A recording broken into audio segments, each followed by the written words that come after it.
जैसा कि आपको पता है, भोजपुरी के ट्रेंडिंग स्टार खेसारी लाल यादव की मोस्ट अवेटेड फिल्म रंग दे बसंती सेंसर बोर्ड से कुछ दिन पहले ही पास हुई है, जिसको लेकर फिल्म के मेकर्स और सीबीएफसी के बीच काफी विवाद भी हुआ था। लेकिन अब एक बार फिर से इस फिल्म के मेन हीरो खेसारी लाल यादव ने अपनी फिल्म का प्रमोशन शुरू कर दिया है। दरअसल खेसारी लाल यादव ने अपने इंस्टा हैंडल पर अपनी फिल्म का एक पोस्टर पोस्ट किया है, जिसमें फिल्म की नई रिलीज डेट दिखाई दे रही है, यानी 7 जून को ये फिल्म सिल्वर स्क्रीन पर रिलीज होगी। बता दें, ये एक देशभक्ति जेनर की फिल्म है, जिसका बजट अच्छा खासा है।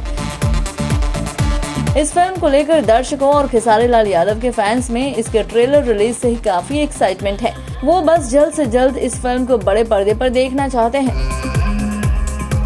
बता दें, पहले ये फिल्म इसी साल होली के मौके पर 25 मार्च को रिलीज होने वाली थी, लेकिन सेंसर बोर्ड वाले विवाद के कारण नहीं हो पाई, जिसके चलते खेसारी लाल की सन ऑफ बिहार को 25 मार्च को रिलीज किया गया था, जो बॉक्स ऑफिस पर कुछ खास प्रदर्शन नहीं कर पाई।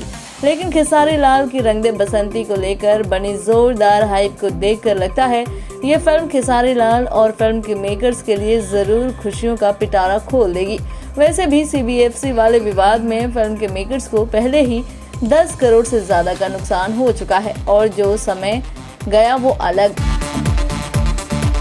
आपको बता दें, रोशन सिंह द्वारा निर्मित, प्रेमांशु सिंह द्वारा डायरेक्टेड, खेसारी लाल यादव, रति पांडे और डायना खान स्टारर इस फिल्म को भोजपुरी सिनेमा के इतिहास में सबसे ज्यादा स्क्रीन्स अर्थात 500 स्क्रीन्स पर रिलीज किया जाएगा, जो कि भोजपुरी सिनेमा के लिए अपने आप में एक बड़ी बात है।